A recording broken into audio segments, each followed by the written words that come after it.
السلام علیکم ورحمۃ اللہ وبرکاتہ۔ خطبہ جمعہ مسجد نبوی از ڈاکٹر عبدالباری السبیتی حفظہ اللہ تعالی۔ موضوع مسلمان کی زندگی میں لطف اندوزی کا تصور۔ ترجمہ شفقت الرحمان حفظہ اللہ تعالی۔ بتاریخ 20 شوال 1438 14 جولائی 2017۔ تمام تعریفیں اللہ کے لیے جس نے قرآن مجید میں فرمایا آخرت کے مقابلے میں دنیا کی زندگی حقیر سا فائدہ ہے۔ سورۃ الرعد آیت 26۔ سیراب ہونے تک نعمتیں ملنے پر میں اسی کی حمد اور شکر بجا لاتا ہوں۔ میں گواہی دیتا ہوں کہ اللہ کے سوا کوئی معبود برحق نہیں، وہ اکیلا ہے، اس کا کوئی شریک نہیں۔ اللہ کی جانب ایک بالشت قریب ہونے پر اللہ تعالیٰ ایک ہاتھ قریب ہو جاتا ہے۔ میں یہ بھی گواہی دیتا ہوں کہ ہمارے نبی سیدنا محمد اس کے بندے اور رسول ہیں۔ آپ نے خطبہ حجۃ الوداع کے موقع پر انسانی حقوق کے اصول و ضوابط مزید پختہ فرمائے۔ اللہ تعالیٰ آپ پر، آپ کی آل اور صحابہ کرام پر رحمت نازل فرمائے، جن کے ذریعے اللہ تعالیٰ نے دین کو ضائع ہونے سے محفوظ فرمایا۔ حمد و صلاح کے بعد میں اپنے آپ اور تمام سامعین کو تقوی الہی کی نصیحت کرتا ہوں۔ فرمان باری تعالیٰ ہے، اے ایمان والو، اللہ تعالیٰ سے کما حقو ڈرو، اور تمہیں موت آئے تو صرف اسلام کی حالت میں۔ سورہ آل عمران آیت 102۔ اللہ تعالیٰ نے انسان کے لیے زمین کو ہموار فرش بنایا، پھر اسے انسان کے لیے مقررہ وقت تک ٹھہرنے اور لطف اٹھانے کی جگہ قرار دیا۔ اللہ تعالیٰ نے اس میں برکت فرمائی اور لوگوں کے لیے رزق اس میں رکھ دیا۔ آسمانوں اور زمین کی ہر چیز کو مسخر فرمایا، رات، دن، سورج، چاند اور اپنی تمام تر مخلوقات کو لوگوں کے فائدے اور ان کی بہبود کے لیے مسخر فرما دیا۔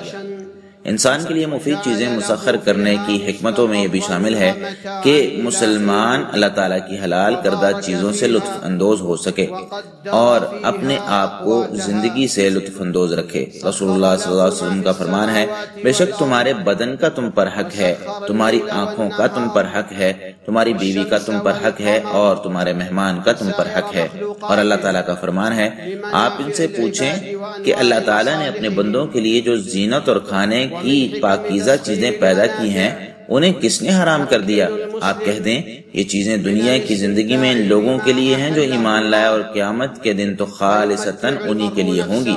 پھر اسی طرح اپنی آیات کو صاف صاف بیان کرتے ہیں اور ان لوگوں کے لیے جو علم نہیں رکھتے۔ سورۃ الاعراف آیت 32۔ بلکہ رسول اللہ صلی اللہ علیہ وسلم نے اس بات کی دعوت بھی دی کہ دین الہی میں زندگی سے لطف اندوزی کے لیے موجود وسعت اور فراخی کا اظہار کیا جائے کہ جس سے دماغ ایک بار پھر تر و تازہ ہو جاتا ہے اور مزید حسن کارکردگی کے لیے رغبت ملتی ہے۔ چنانچہ رسول اللہ صلی اللہ علیہ وسلم نے حبشہ کے لوگوں کو کھیلتے ہوئے دیکھا تو فرمایا، انہیں کھیلنے دو تاکہ یہودیوں کو علم ہو جائے کہ ہمارے دین میں فراخی ہے۔ علی بن ابی طالب رضی اللہ تعالیٰ عنہ کہتے ہیں، دل بھی اسی طرح تھکتا ہے جیسے جسم تھکتا ہے، اس لیے دل کو چست کرنے کے لیے حکمت برے چٹکلے تلاش کرو۔ ایک اور مقام پر کہتے ہیں، دل کو وقتاً فوقتاً تسکین پہنچاتے رہو، کیونکہ جب دل پر زبردستی کی جائے تو وہ اندھا ہو جاتا ہے۔ ایسے ہی ابو درداء رضی اللہ تعالیٰ عنہ کہتے ہیں، میں دل کی تر و تازگی واپس لانے کے لیے جائز کھیل کھیلتا ہوں تاکہ حق بات پر میرا دل معاون ثابت ہو۔ اسی طرح پیارے رسول اللہ صلی اللہ علیہ وسلم کا فرمان ہے، حنظلہ، یہ وقت کی بات ہے۔ رسول اللہ صلی اللہ علیہ وسلم نے یہ فرمان اس وقت فرمایا تھا جب حنظلہ رضی اللہ تعالیٰ عنہ نے شکایت کی کہ اللہ کے رسول، جب ہم آپ کے ساتھ مجلس میں ہوتے ہیں تو ہمارے دل کی کیفیت اور ہوتی ہے، اور جب ہم اپنے گھروں میں چلے جاتے ہیں تو دل کی کیفیت اور ہو جاتی ہے، نیز ہم دنیا داری میں مگن ہو جاتے ہیں تو یہ کیفیت تو منافقت والی ہے۔ تو آپ صلی اللہ علیہ وسلم نے سیدنا حنظلہ رضی اللہ تعالیٰ عنہ کو تسلی دینے کے لیے فرمایا تھا، حنظلہ، یہ وقت کی بات ہے، اس میں پریشان ہونے والی کوئی بات نہیں، ایسی بدلتی کیفیت کو منافقت نہیں کہتے۔ حدیث کی شرح کا اضافہ مترجم کی طرف سے ہے۔ نیز عمر بن خطاب رضی اللہ تعالیٰ عنہ کہتے ہیں، لوگ ہنسی مذاق بھی کرتے تھے، حالانکہ ان کے دلوں میں ایمان پہاڑوں سے مضبوط ہوتا تھا۔ مطلب یہ کہ ظریفانہ گفتگو ان کے ایمان کو کمزور نہیں کرتی تھی، نہ ہی ان سے ان کے اخلاق میں گراوٹ آتی تھی۔ نمازوں کے اوقات، ذکر الہی، قرآن کریم کی تلاوت پر اس کا کوئی منفی اثر نہیں پڑتا تھا۔ اللہ تعالیٰ کی جانب سے مسخر کردہ نفع بخش اور مفید چیزوں سے مسلمان کی لطف اندوزی توازن اور اعتدال پر مبنی ہوتی ہے۔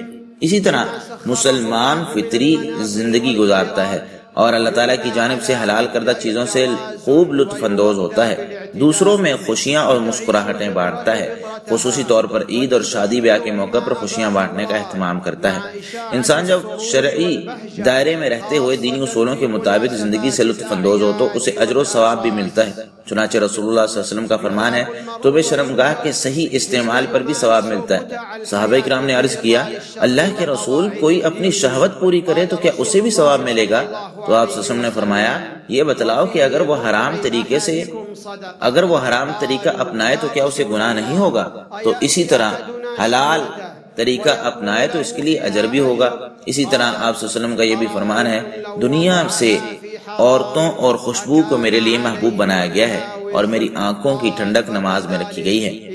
خوشحال زندگی اور سامان لطف اندوزی حقیقت میں اللہ تعالیٰ کی طرف سے مومنوں کے لیے جلدی ملنے والے ثواب کی شکلیں ہیں، جبکہ دائمی نعمتوں کی شکل میں آخرت کا اجر و ثواب ان کے لیے تیار الگ سے کر دیا گیا ہے۔ فرمان باری تعالیٰ ہے، پھر کیا یونس کی قوم کے سوا کوئی ایسی مثال ہے کہ کوئی قوم عذاب دیکھ کر ایمان لائے اور ان کا ایمان انہیں فائدہ دے؟ جب وہ ایمان لے آئے تو ہم نے دنیا کی زندگی میں ان سے رسوائی کا عذاب دور کر دیا اور ایک مدت تک انہیں سامان زیست سے لطف اٹھانے کا موقع دیا۔ سورہ یونس آیت 98۔ انسان جس قدر اپنے مولا کے قریب ہو اور تعلق بنائے وہ اتنا ہی اپنی زندگی سے لطف اندوز ہوتا ہے، جبکہ اللہ تعالیٰ کے پاس ملنے والے اجر و ثواب تو اس سے بھی بہتر اور دائمی ہیں۔ دنیاوی لطف اندوزی اصل میں نیک اعمال کا ثمر ہے۔ فرمان باری تعالیٰ ہے، جو شخص بھی نیک عمل کرے، خواہ مرد ہو یا عورت، بشرطے کہ مومن ہو، تو اسے ہم لطف سے بھرپور زندگی دیں گے اور ان کے بہترین اعمال کے مطابق انہیں ان کا اجر عطا کریں گے۔ سورۃ النحل آیت 97۔ کثرت سے استغفار لطف اندوزی کا سب سے بڑا ذریعہ ہے، کیونکہ استغفار کرنے سے خیر و برکت حاصل ہوتی ہے، آزمائشیں ٹلتی ہیں، رزق میں فراوانی آتی ہے، برکت بھری بارشیں آسمان سے نازل ہوتی ہیں، پھر زمین بھی اپنی برکتیں نکال کر دکھاتی ہے، نیز ہمیں استغفار کی بدولت مال اور نرینہ اولاد بھی عطا کی جاتی ہے، جیسے کہ فرمان الہی ہے، تو میں نے کہا کہ تم اپنے پروردگار سے بخشش طلب کرو، بے شک وہ بخشنے والا ہے، وہ آسمان سے تم پر موسلا دار بارش برسائے گا اور تمہاری مال اور نرینہ اولاد سے مدد کرے گا، نیز تمہارے لیے باغات اور نہریں بنا دے گا۔ سورہ نوح آیت 10-12۔ مسلمان کی زندگی میں لطف اٹھانے کا بہت وسیع مفہوم اور معنی ہے۔ اس میں لطف اندوزی کی بنیاد بڑے ہی اعلیٰ اہداف پر ہے، کیونکہ مسلمان کی لطف اندوزی دینی، اخلاقی اور اسلامی تعلیمات کے ساتھ نتھی ہے، بلکہ اسلام میں لطف اندوزی اپنا پیغام دوسروں تک پہنچانے کا ذریعہ ہے۔ لطف اندوزی بذات خود مستقل ہدف نہیں، وگرنہ انسان انحراف، بگاڑ اور بےہودگی کا شکار ہو جائے گا۔ مسلمان کی زندگی میں لطف اٹھانے کا دائرہ کار محض دنیا تک ہی محدود نہیں، بلکہ اس کا دائرہ جنتوں تک کی نعمتوں تک پھیلا ہوا ہے، کہ جہاں جا کر انسان دنیا کی تمام تر تکالیف یکسر بھول جائے گا۔ یہی وجہ ہے کہ مسلمان اس بات کا تو کامل ادراک رکھتا ہے کہ دنیا کی زندگی جس قدر بھی لمبی ہو جائے، آخر اس نے ختم ہو ہی جانا ہے۔ یہاں کے مزے اور آسائشیں جس قدر بھی بڑے ہوں، لیکن آخرت کے مقابلے میں عارضی اور معمولی ہیں۔ اسی لیے اللہ تعالیٰ نے فرمایا، آپ کہہ دیں دنیا کا لطف تو معمولی ہے۔ سورۃ النساء آیت 77۔ اسی طرح فرمایا، آخرت کے مقابلے میں دنیا کی زندگی ایک حقیر سا فائدہ ہے۔ سورۃ الرعد آیت 26۔ لہٰذا جب بھی مسلمان اس فانی دنیا کی کوئی نعمت یا لطف پاتا ہے تو اس کا ذہن فوری طور پر جنت کی نعمتوں اور لطف کی طرف چلا جاتا ہے، پھر اسی کے شوق میں تیزی سے قدم بڑھانے لگتا ہے تاکہ جنت کے بلند ترین درجے تک پہنچ جائے۔ فرمانے باری تعالیٰ ہے، تمہیں جو کچھ بھی دیا گیا ہے وہ دنیا کی زندگی کا ساز و سامان ہے، اور جو کچھ اللہ کے ہاں ہے وہ بہتر اور باقی رہنے والا ہے۔ وہ ان لوگوں کے لیے ہے جو ایمان لائے اور اپنے پروردگار پر بھروسہ کرتے رہے۔ سورہ شورى آیت 36۔ اللہ پر ایمان، اللہ پر توکل، دوسروں کو معاف کرنے، درگزر کرنے، لاچار لوگوں کے دلوں میں مسرت بھرنے، ان کی آنکھوں اور چہروں پر خوشی کے آثار لانے اور لوگوں کی ضروریات پوری کرنے میں جو لطف ملتا ہے، اس کے تو کیا ہی کہنے۔ ایک آدمی نبی صلی اللہ علیہ وسلم کے پاس آ کر کہتا ہے، کون سے اعمال اللہ تعالیٰ کو پسند ہیں؟ آپ صلی اللہ علیہ وسلم نے فرمایا، کسی مسلمان کو آپ خوش کر دیں، کسی کی مصیبت دور کر دیں، یا کسی کا قرض چکا دیں، یا کسی کی بھوک مٹا دیں۔ متاع دنیا میں نرینہ اولاد اور بہن بھائی بھی شامل ہیں، ان کی رفاقت میں حقیقی انس ملتا ہے، اگر وہ نیک بھی ہوں تو یہ کسی غنیمت سے کم نہیں، ان کی بنا پر زندگی رنگین اور رونق بنتی ہے، انہی سے خوشیوں کی تکمیل ہوتی ہے، وہ مسرتوں کی اساس ہے۔ لطف اور خوشی اس وقت دوبالا ہو جاتی ہے جب آپ اپنی خوشی میں بھائیوں اور دیگر افراد کو شامل کریں، ان کی خوشی پر آپ بھی خوش ہوں اور انہیں اپنی خوشی کا حصہ بنائیں، ان کی مسرت کو اپنی مسرت سمجھیں، نیز پر مسرت لمحات میں ان کو اپنا ساتھ دیں۔ انسان دلی طور پر اس وقت خوب لطف اندوز ہوتا ہے جب انسان کوئی ہدف پورا کر لے یا کسی کام میں کامیاب ہو جائے اور اپنی محنت کا پھل پائے۔ اسی طرح انسان اس وقت بھی خوش ہوتا ہے جب کسی عبادت کی تکمیل کر لے، چنانچہ روزے کی تکمیل کے بعد افطاری کے وقت روزے دار کو خوشی ہوتی ہے۔ نماز کی ادائیگی کے بعد انسان مسرت محسوس کرتا ہے اور حج کے ارکان کی تکمیل پر بھی دل خوشی سے مچلنے لگتا ہے۔ مسلمان کی زندگی میں لطف اندوزی اس وقت مزید گہری اور مضبوط ہو جاتی ہے جب انسان تقدیری فیصلوں کے سامنے سر تسلیم خم کر دے، ہر معاملے میں اللہ تعالیٰ کے احکام پر یقین اور بھروسہ رکھے۔ ابن مسعود رضی اللہ تعالیٰ عنہ کہتے ہیں، بے شک اللہ نے عدل انصاف کی بنا پر مسرت اور فرحت کو تقدیر پر یقین اور رضامندی میں پنہا کر دیا ہے، جبکہ شک میں پریشانی اور غم رکھ دیے ہیں۔ نیز عمر بن عبدالعزیز رحمہ اللہ کہتے ہیں، مجھے تقدیری فیصلوں کو تسلیم کرنے میں روزانہ خوشی ملتی ہے۔ اللہ تعالیٰ میرے اور آپ سب کے لیے قرآن کریم کو بابرکت بنائے۔ اللہ تعالیٰ مجھے اور آپ سب کو اس کی حکمت بری نصیحتوں سے مستفید ہونے کی توفیق دے۔ میں اپنی بات کو اسی پر ختم کرتے ہوئے اللہ تعالیٰ سے اپنے اور تمام مسلمانوں کے گناہوں کی بخشش چاہتا ہوں۔ آپ بھی اس سے اپنے گناہوں کی بخشش مانگے، وہی بخشنے والا اور نہایت رحم کرنے والا ہے۔ دوسرا خطبہ۔ تمام تعریفیں اللہ رب العالمین کے لیے ہیں، وہ بہت مہربان اور نہایت رحم کرنے والا ہے، وہی روز جزا کا مالک ہے۔ میں گواہی دیتا ہوں کہ اللہ کے علاوہ کوئی معبود برحق نہیں، وہ یکتا ہے، اس کا کوئی شریک نہیں، وہی گزشتہ اور پیوستہ سب لوگوں کا معبود حقیقی ہے۔ اور یہ بھی گواہی دیتا ہوں کہ ہمارے نبی اور سربراہ محمد صلی اللہ علیہ وسلم اللہ کے بندے اور رسول اور متقی لوگوں کے ولی ہیں۔ اللہ تعالیٰ آپ پر، آپ کی آل اور تمام صحابہ کرام پر رحمت نازل فرمائے۔ حمد و صلاح کے بعد میں تمام سامعین اور اپنے آپ کو تقوی الہی کی نصیحت کرتا ہوں۔ عقل مند انسان دنیاوی لطف کو اس کے اوقات کے مطابق ہی اہمیت دیتا ہے، لہذا اس کے ذہن میں اللہ کی وعدہ شدہ نعمتیں کسی حالت میں بھی اوجل نہیں ہوتی، چاہے دنیا کی رنگینیاں کتنی ہی زیادہ کیوں نہ ہوں اور بڑھ جائیں، کیونکہ فرمان باری تعالیٰ ہے، یہ دنیا کی زندگی ایک کھیل تماشے کے سوا کچھ نہیں، اصل زندگی تو آخرت کا گھر ہے، کاش وہ لوگ یہ بات جانتے ہوتے۔ سورۃ العنکبوت آیت 64۔ عقل مند انسان جھوٹے لطف سے خبردار رہتا ہے کیونکہ وہ حسرت اور ندامت کا باعث بنتی ہے، لہذا گناہ کا انجام ذلت، پریشانی اور المناک ہوتا ہے۔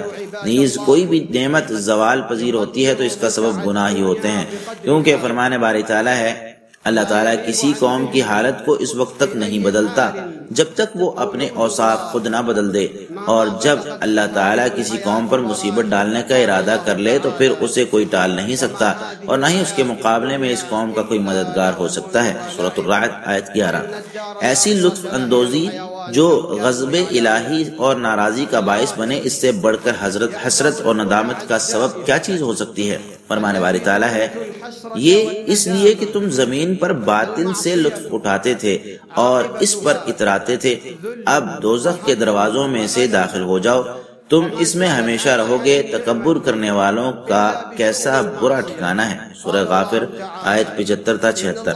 اللہ کے بندو، رسول خدا پر درود پڑھو۔ اللہ تعالیٰ نے اپنی کتاب میں تمہیں اسی کا حکم دیتے ہوئے فرمایا، اللہ اور اس کے فرشتے نبی پر درود بھیجتے ہیں، اے ایمان والو تم بھی اس پر درود و سلام بھیجا کرو۔ سورۃ الاحزاب آیت 56۔ اللہم صلی علی محمد وازواجہ وذریتہ کما صلیت علی ابراہیم وازواجہ وذریتہ انک حمید مجید، وبارک علی محمد وازواجہ وذریتہ کما بارکت علی ابراہیم انک حمید مجید۔ یا اللہ چاروں خلفائے راشدین ابو بکر، عمر، عثمان اور علی رضی اللہ تعالیٰ عنہ سے راضی ہو جا، ان کے ساتھ ساتھ اہل بیت اور تمام صحابہ کرام سے راضی ہو جا، اور اپنے رحم کرم اور احسان کے صدقے ہم سے بھی راضی ہو جا یا ارحم الراحمین۔ یا اللہ اسلام اور مسلمانوں کو غلبہ عطا فرما، یا اللہ اسلام اور مسلمانوں کو غلبہ عطا فرما، یا اللہ کافروں کے ساتھ کفر کو بھی ذلیل و رسوا فرما، یا اللہ تیرے اور دین کے دشمنوں کو نیست و نابود کر دے، یا اللہ اس ملک اور تمام اسلامی ممالک کو امن گہوارہ بنا دے، یا اللہ جو بھی ہمارے بارے میں یا اسلام اور مسلمانوں کے متعلق برے اور ارادے رکھے تو اسے اپنی جان کے لالے پڑ جائیں، اس کی مکاری اسی کی تباہی کا باعث بنا دے، یا سمیع الدعاء، یا اللہ جو بھی ہمارے بارے میں یا اسلام اور مسلمانوں کے متعلق برے ارادے رکھے تو اسے اپنی جان کے لالے پڑ جائیں، اس کی مکاری اسی کی تباہی کا باعث بنا دے۔ یا سمیع الدعا، یا اللہ جو بھی ہمارے بارے میں یا اسلام اور مسلمانوں کے متعلق برے ارادے رکھے تو اسے اپنی جان کے لالے پڑ جائیں، اس کی مکاری اسی کی تباہی کا باعث بنا دے۔ یا سمیع الدعا، یا اللہ مسلمانوں کے دلوں کو ملا دے، ان کی صفوں میں اتحاد پیدا فرما، نیز حق بات پر انہیں متحد فرما یا رب العالمین۔ یا اللہ پوری دنیا میں کمزور مسلمانوں کی مدد فرما، اللہ ان کا حامی و ناصر و مددگار بن جا۔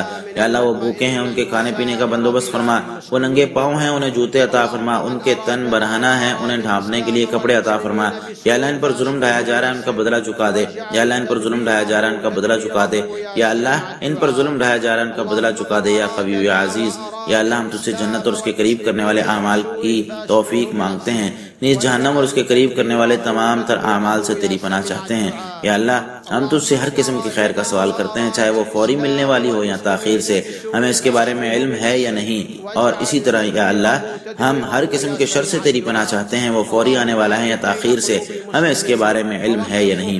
اللہ ہمارے دینی معاملات کی اصلاح فرما، اسی میں ہماری نجات ہے، ہمارے دنیا بھی درست فرما دے، اسی میں ہمارا معاش ہے، اور ہماری آخرت بھی اچھی بنا دے، ہم نے وہیں لوٹ کر جانا ہے، اور ہمارے لیے زندگی کو ہر خیر کا ذریعہ اور موت کو ہر شر سے بچنے کا وسیلہ بنا دے یا رب العالمین۔ یا اللہ ہم تجھ سے ابتدا سے لے کر انتہا تک ہر قسم کی جامع خیر کا سوال کرتے ہیں، شروع سے لے کر اختتام تک، اول سے آخر تک، ظاہری ہو یا باطنی سب کا سوال کرتے ہیں، اور جنت میں بلند درجات کے سوالی ہیں یا رب العالمین۔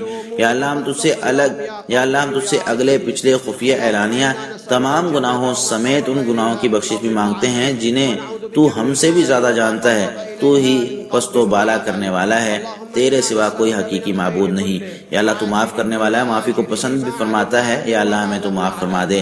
یا اللہ ہماری مدد فرما، ہمارے خلاف کسی کی مدد نہ کرنا، یا اللہ ہمیں غلبہ عطا فرما، ہم پر کسی کو غلبہ نہ دینا، یا اللہ ہمارے حق میں تدبیر فرما، ہمارے خلاف کوئی تدبیر نہ ہو، یا اللہ ہمیں ہدایت دے، ہمارے یہ ہدایت آسان بھی بنا دے، یا اللہ ہم پر ظلم ڈھانے والوں کے خلاف ہماری مدد فرما، یا اللہ ہمیں تیرا ذکر شکر اور تیرے لیے ہی مر مٹنے والا بنا، تیری طرف رجوع کرنے والا اور تجھ سے ہی توبہ مانگنے والا بنا۔ یا اللہ ہماری توبہ قبول فرما، ہمارے گناہ معاف فرما، ہمارے دلائل ثابت فرما، ہماری زبانوں کو درست سمت عطا فرما، ہمارے سینوں کی میل باہر نکال دے۔ یا اللہ ہم تیری نعمتوں کے زوال، تیری طرف سے ملنے والی عافیت کے خاتمے، تیری اچانک پکڑ اور تیری ہمہ قسم کی ناراضی سے تیری پناہ چاہتے ہیں۔ یا اللہ ہم پر اپنی برکتوں، رحمتوں اور رزق کے دروازے کھول دے۔ یا اللہ ہماری نیکیوں، زندگی، بیویوں، اولاد، دولت اور اہل خانہ میں برکت عطا فرما۔ یا اللہ جہاں بھی ہوں ہمیں برکت والا بنا۔ یا اللہ ہمارے حکمران کو تیرے پسندیدہ کام کرنے کی توفیق عطا فرما۔ یا اللہ انہیں اور ان کے ولی عہد کو تیرے پسندیدہ کام کرنے کی توفیق عطا فرما۔ یا اللہ انہیں بہترین حاشیہ نشین عطا فرما۔ یا رب العالمین ہمارے پروردگار، ہم نے اپنے آپ پر ظلم کیا، اگر تو نے ہمیں معاف نہ کیا اور ہم پر رحم نہ کیا تو ہم بہت نقصان اٹھانے والوں سے ہو جائیں گے۔ اے ہمارے پروردگار ہمیں بھی بخش دے، اور ہمارے ان بھائیوں کو بھی جو ہم سے پہلے ایمان لائے تھے، اور جو لوگ ایمان لائے ہیں ان کے لیے ہمارے دلوں میں قدورت نہ رہنے دے۔ اے ہمارے پروردگار تو بڑا مہربان اور رحم کرنے والا ہے۔ ہمارے رب ہمیں دنیا اور آخرت میں بھلائی عطا فرما، اور ہمیں آخرت کے عذاب سے محفوظ رکھ۔ اللہ تعالیٰ تمہیں عدل، احسان اور قرابت داروں کو امداد دینے کا حکم دیتا ہے، اور بے حیائی، برے کام اور سرکشی سے منع کرتا ہے۔ وہ تمہیں اس لیے نصیحت کرتا ہے کہ تم اسے قبول کرو اور یاد رکھو۔ سورۃ النحل آیت 90۔ تم اللہ کا ذکر کرو، وہ تمہیں یاد رکھے گا، اس کی نعمتوں کا شکر ادا کرو، وہ تمہیں اور زیادہ عنایت کرے گا۔ اللہ کی یاد بہت ہی بڑی عبادت ہے، اور اللہ تعالیٰ کو تمہارے تمام اعمال کا بخوبی علم ہے۔ إن الله وملائكته يصلون على النبي يا أيها الذين آمنوا صلوا عليه وسلموا تسليما اللهم صل على محمد وأزواجه وذريته كما صليت على إبراهيم وأزواجه وذريته إنك حميد مجيد وبارك على محمد وأزواجه وذريته كما باركت على إبراهيم إنك حميد مجيد وارض اللهم عن خلفاء الأربعة الراشدين أبي بكر وعمر وعثمان وعلي وعن الآل والصحب الكرام وعنا معهم بعفوك وكرمك وإحسانك يا أرحم الراحمين. اللهم أعز الإسلام والمسلمين، اللهم أعز الإسلام والمسلمين وأذل الكفر والكافرين ودمر اللهم أعداءك أعداء الدين، واجعل اللهم هذا البلد آمناً مطمئناً وسائر بلاد المسلمين. اللهم من أرادنا وأراد الإسلام والمسلمين بسوء فأشغله بنفسه، واجعل تدبيره تدميره يا سميع الدعاء. اللهم من أرادنا وأراد الإسلام والمسلمين بسوء فأشغله بنفسه، واجعل تدبيره تدميره يا سميع الدعاء.